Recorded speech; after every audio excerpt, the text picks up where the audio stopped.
ஜெருசலேமில் மக்கள் நடமாட்டம் அதிகம் உள்ள பஸ் ஸ்டாப்பில் நடந்த துப்பாக்கிச் சூட்டில் 6 பேர் உயிரிழந்தனர்.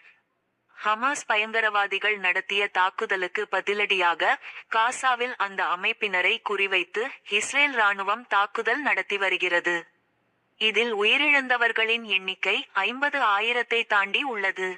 இதனிடையே ஜெருசலேமின் வடக்கு பகுதியில் உள்ள மக்கள் நடமாட்டம் அதிகம் உள்ள பகுதியில் அமைந்துள்ள பஸ் ஸ்டாப் ஒன்றில் பாலஸ்தீனத்தைச் சேர்ந்தவர் துப்பாக்கிச்சூடு நடத்தினார். இதில் 6 பேர் உயிரிழந்துள்ளனர், 12 பேர் காயமடைந்துள்ளனர். அந்த இடத்தில் இருந்த இஸ்ரேல் வீரர் ஒருவர் பாலஸ்தீனத்தை சேர்ந்தவரை சுட்டுக் கொன்றார்.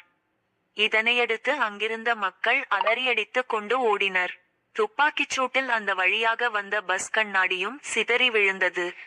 அந்த இடத்துக்கு வந்து ஆய்வு செய்த இஸ்ரேல் பிரதமர் பெஞ்சமின் நெதன்யாகு இஸ்ரேல் ராணுவ வீரருக்கு பாராட்டு தெரிவித்தார்.